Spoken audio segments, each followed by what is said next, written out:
परमेश्वर पिता का और उसके पुत्र और हमारे उद्धारकर्ता प्रभु यीशु मसीह का धन्यवाद हो।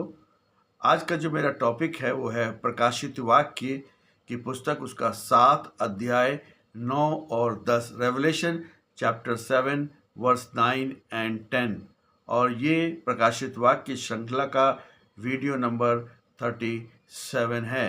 और परमेश्वर के वचन में यहाँ पर इस प्रकार से लिखा हुआ है कि इसके पश्चात मैंने दृष्टि की और देखो, प्रत्येक जाति, समस्त कुल, लोग और भाषा में से लोगों की विशाल भीड़, जिसे कोई गिन नहीं सकता था, श्वेत वस्त्र पहने तथा हाथों में खजूर की डालियां लिए सिंहासन और मेमने के सामने खड़ी थी। और लोग ऊंची आवाज से पुकार कर कह रहे थे, सिंहासन पर विराजमान हमारे परमेश्वर और मेमने से ही उद्धार है। ये वचन मानवता की मुक्ति और परमेश्वर की सार्वभौमिकता का बहुत भव्य दर्शन को प्रस्तुत करता है। उस समय मसीह समुदाय रोम के सम्राट डोमिटियन के भारी सताव में थे। ये दर्शन विश्वासियों के लिए महान छुटकारा था कि अंत में विजय उनकी होगी। खजूर की डालियां प्राचीन काल में विशेषकर यहूदियों की परंपरा और खजूर की डालियां विजय और शांति का प्रतीक है। ये वचन इस ऐतिहासिक तथ्य को पुष्ट करता है कि सुसमाचार केवल यहूदियों के लिए नहीं बल्कि पूरी दुनिया यानी अन्य जातियों या गैर यहूदियों के लिए भी था। यूहन्ना यहाँ किसी का एक राष्ट्र को नहीं, यानी कि सिर्फ एक राष्ट्र को ही नहीं संबोधित कर रहे हैं, बल्कि हर एक जाति और कुल और भाषा को देखता है। ये दर्शन हमें बताता है कि स्वर्ग में हमारी पहचान पूरी है, बल्कि वो मसीह एकीकृत हो जाती है। ये परमेश्वर के प्रेम की व्यापकता को दर्शाता है कि वह किसी भी सांस्कृतिक भेदभाव से अलग है। श्वेत वस्त्र पवित्रता और धार्मिकता को दर्शाता है। श्वेत वस्त्र मसीह के लहू से धुले हुए होने का प्रतीक है। आत्मिक रूप से यही मसीह की धार्मिकता को ओढ़ने जैसा है और यह उन लोगों को दर्शाता है जिन्हें संसार के क्लेशों पर विजय पाई है।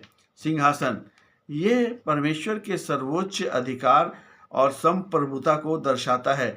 संसार में चाहे जितनी भी अराजकता क्यों न हो, स्वर्ग का सिंहासन स्थिर है।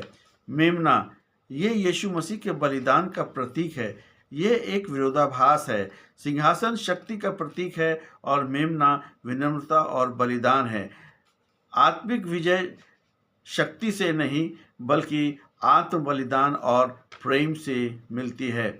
उद्धार हमारे परमेश्वर का है। भीड़ की पुकार को ये स्पष्ट करती है कि मुक्ति, साल्वेशन जो है वो मनुष्य के कर्मों से नहीं बल्कि पूरी तरह से परमेश्वर के अनुग्रह और मेमने के बलिदान का परिणाम है। एक बड़ी भीड़ परमेश्वर के वादे की पूर्णता को, जो वायदा इब्राहिम से किया गया था, वो यहाँ पर पूरा हो रहा है। खड़े होने का अर्थ ये है कि यह सेवा और विजय को दर्शाता है। हाथों में खजूर की डालियां दुखों पर अंतिम जीत और मसीह के स्वागत को दर्शाता है। मेमने के सामने मसीह के साथ सीधा संबंध और संगति को दर्शाता है। हमारे वर्तमान के दुख और संघर्ष अस्थायी हैं। भविष्य में एक ऐसा समय आएगा जहां पूरी मानवता और मतभेदों के बावजूद एक स्वर में परमेश्वर की आराधना करेंगी। यह विश्वासियों को कठिन समय में धैर्य रखने और अपनी आशा मसीह पर टिकाए रखने की प्रेरणा देता है। जब जब हम प्रभु यीशु मसीह के साथ चलते रहेंगे, उसकी अगुवाई में चलते रहेंगे, उससे प्रेम करते रहेंगे, परमेश्वर के वचन में लिखा हुआ है कि ना वो हमें छोड़ेगा और ना वो हमें त्यागेगा, और किसी भी तरीके से तुम्हारा मन कच्चा ना हो, क्योंकि एक दिन प्रभु यीशु मसीह बहुत सामर्थ के साथ, बहुत महिमा के साथ इस संसार में आने वाले हैं, ताकि हम और आप उस मसीही जीवन में, उस मसीही संसार में आगे बढ़ सकें और उस अनंत जीवन में प्रवेश कर सकें। ये प्रभु यीशु मसीह की महानता और प्रभु यीशु मसीह के प्रेम, और ख़ास तौर पे परमेश्वर ने बहुत ही सामर्थ्य के साथ अपने पुत्र को हमारे बीच में भेज दिया है ताकि हम उसकी महिमा करें, उसका धन्यवाद करें। इसलिए प्रभु यीशु मसीह पे विश्वास करें, अपने पापों को मान लें, अपने पापों का पश्चाताप करें और यीशु मसीह को उद्धारकर्ता के रूप में ग्रहण करें।